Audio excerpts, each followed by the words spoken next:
15 ஆண்டுகளா போராடுறேன். உங்க மகன் 10 ஆண்டுகளாக தேர்தல் அரசியல் நின்றுக்கேன். தோற்று தோற்று தோற்று தோற்று 4 முறை பொது தேர்தலில் தோற்று 5வது முறையும் தனித்து களத்திலே நிற்கிறேன் என்றால் நம்பிக்கை நம்பிக்கை யார் மீது நம்பிக்கை? என்னை பெற்ற பெற்றோர்கள், என் உடன் பிறந்த அண்ணன் தம்பிகள், அக்கா தங்கைகள் மீது நம்பிக்கை. உன்னை ஒருவனாலும் தோற்கடிக்க முடியாது, உன் நம்பிக்கையில் நீ தோற்கிறவர் என்கிறான் மாவீரன் சுபாஷ் சந்திர போஸ்.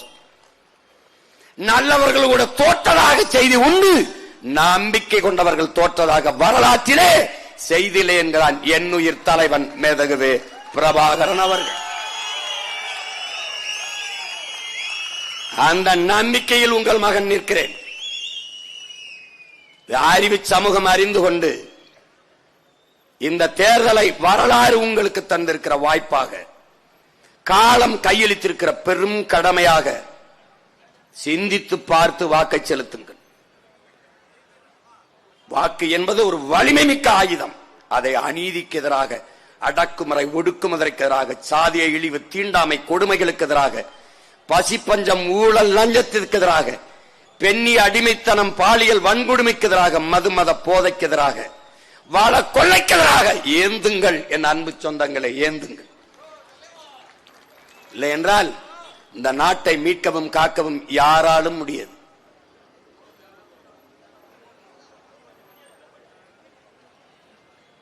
எது அரசியல் என்று முதல்ல புரியுங்க.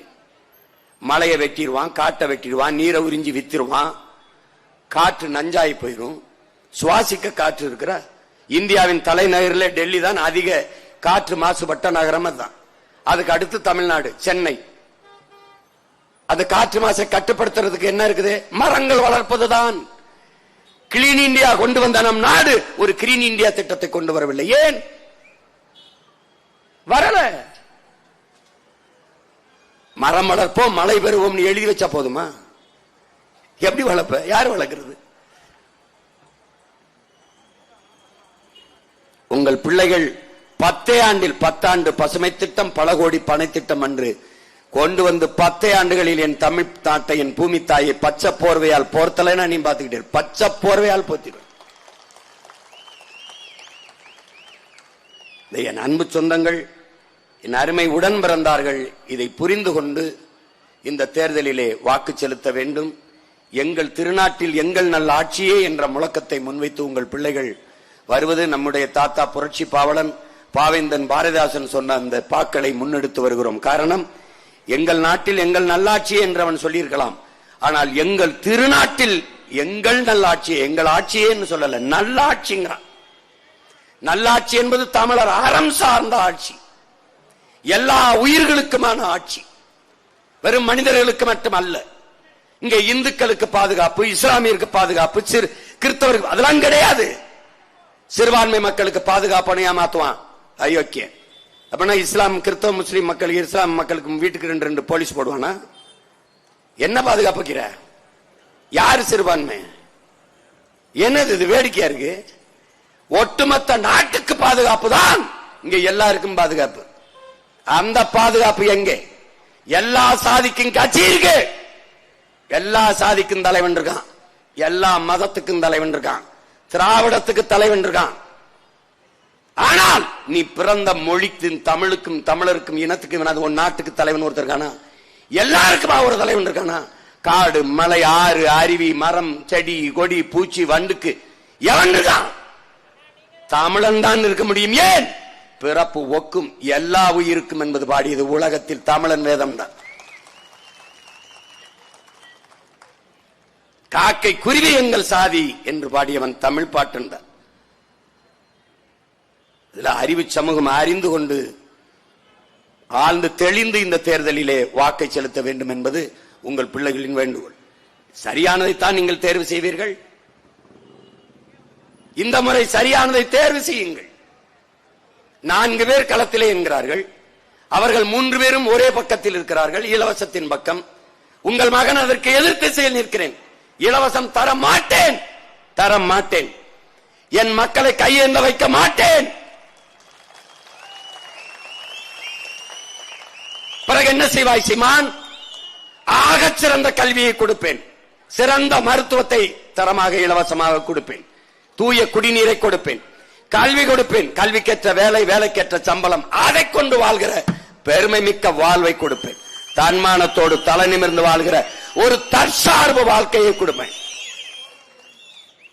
சிலிண்டர் வேணுமா அவனை வாங்கிக்கிடுவான், அரிசி பருப்பு வேணுமா அவனை வாங்கிக்கிடுவான், பண்டிகையை அவனே கொண்டாடிக்கிடுவான். எப்படி? வேலை கொடுப்பேன், அதுக்கேற்ப வருவாயை கொடுப்பேன், அதை வச்சு வாழ்கிற பெருமை மிக்க தற்சார்பு வாழ்க்கை, தன்னை தானே சார்ந்து வாழ்கிற வாழ்க்கை. 2000 வச்சு நீ என்ன பண்ணிருவ? என்ன பண்ணிருவ சொல்லு, என்ன பண்ணுவ? இலவசமா பேருந்து கட்டணம், இலவச பஸ் பாஸ் இருக்கு, இலவசமா பஸ் பள்ளிக்கூட பிள்ளைகளுக்கு. பள்ளிக்கூடத்தில் காசு எவ்வளவு? 5 லட்சம் கட்டி தான் சீட்டு வாங்க முடியும், 2 லட்சம் கட்டணும். கல்வியை நீ இலவசமா தரமா கொடு, பஸ்ஸுக்கு டிக்கெட் காசு கொடுத்து எடுத்துக்கிறேன், அதான மாறுதல். ஏண்டா சத்துணவு ஆயா வேலைக்கு 3 லட்சம் வாங்கிட்டு வேலைக்கு கொடுக்குறானு, சத்துணவு ஆயாவுக்குப்பா, சத்துணவு ஆக்கி போடுற அம்மாவுக்கு 3 லட்சம் வாங்கிட்டு வேலை கொடுக்குறான்னா அந்த அம்மா எப்படி சத்துணவு போடும்? அந்த 3 லட்சத்தை எங்க இருந்து எடுக்கும்? என்னடா இவங்க ஆட்சி, என்னாச்சு? அந்த ஆயாவுக்கு என்ன வருமானம் இருக்கு? 3 லட்சம் வாங்கிட்டு வேலை கொடுத்த அந்த பாரு. பஸ் இலவசம், பஸ் ஓட்டுறாருல டிரைவர் கண்டக்டர், அவருக்கு வேலை கொடுக்க 10 லட்சம். டேய், இந்த கொடுமைக்கு ஒரு முற்று வைங்க நண்பு மக்களே, என் அருமை சொந்தங்களே. இந்த தேர்தலையும் மறுபடியும் மாறி மாறி ஓட்ட போட்டு எங்களை ரோட்ல போட்டுறாதிய, நல்லா இருப்பிய, நல்லா இருப்பிய. எத்தனை வருஷமா இந்த மாதிரி கத்திரி கிடக்கிறது நாங்களும். அறிவு சமூகம் ஆழ்ந்து சேர்ந்து சிந்திக்கணும். இதுல உங்களுக்கு புரியுது? வாட வெத்தல வதங்க வெத்தல வாய்க்கு நல்லா இல்லை, வாட வெத்தல வதங்க வெத்தல வாய்க்கு நல்லா இல்லை, அப்படி வளைஞ்ச கோர கொலைஞ்ச கோர பாய்க்கு நல்லா இல்லை, ஏன் நேத்து பூத்த ரோசா பூவு கொண்டைக்கு நல்லா இல்ல, அந்த குருவி கொத்துன கொய்யா பழம் தொண்டைக்கு நல்லா இல்ல, ஏ வாட வெத்தல வதங்க வெத்தல வாய்க்கு நல்லா இல்லை, அப்படி வளைஞ்ச கோர கொலைஞ்ச கோர பாய்க்கு நல்லா இல்லை, ஏன் நேத்து பூத்த ரோசா பூவு கொண்டைக்கு நல்லா இல்ல, அந்த குருவி கொத்துன கொய்யா பழம் தொண்டைக்கு நல்லா இல்லை, ஏ காடு வெட்டின கலனி வெட்டின கஞ்சிக்கு வலி இல்லை, நான் காலம்பூரா பாடுபட்டேன் கையில காசு இல்லை, ஏ உழைச்சு உழைச்சு பார்த்து புட்டேன் ஒண்ணு முடியல, இப்ப என்ன செய்ய ஏது செய்ய எதுவும் தெரியல, வட்ட வட்ட பாறையிலே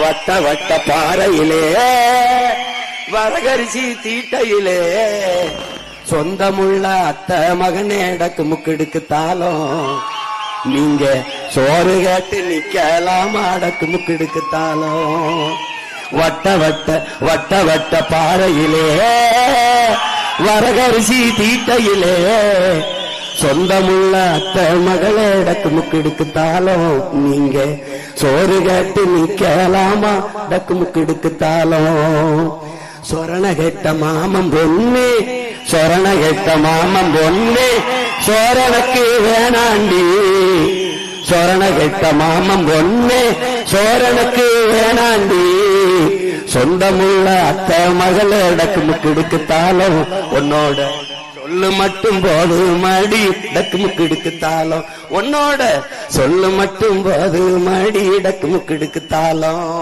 விவசாயி சின்னத்திலே விவசாயி சின்னத்திலே ஓட்ட நாம போடுவோமே, விவசாயி சின்னத்திலே ஓட்ட நாம போடுவோமே, ஏலசனம் நல்லா இருக்கு டக்கு முக்கெடுக்கு தாளம், நம்ம ஏலசனம் வாழ வேணும் டக்கு முக்கெடுக்கு தாளம், நம்ம நாடு ரொம்ப நல்லா இருக்கு டக்கு முக்கெடுக்கு தாளம், ஆமா ஏலசனம் நல்லா இருக்கு டக்கு முக்கெடுக்கு தாளம், நம்ம நாடு ரொம்ப நல்லா இருக்கு டக்கு முக்கெடுக்கு தாளம், அப்படி விவசாயி சின்னத்துல போடுவோம் ஓட்ட, நாங்க நாட்டை மாத்துவோம் நாட்ட, வட்ட வட்ட பாறையிலே வரகரிசி வீட்டையிலே சொந்தமுள்ள அத்தை மகள டக்கு முக்கு கொடுக்குத்தாலும் நீங்க சோறு காட்டு நிக்கலாம் அடக்கு கொடுக்குத்தாலும் விவசாய சின்னத்திலே வாக்கு செலுத்துங்கள்.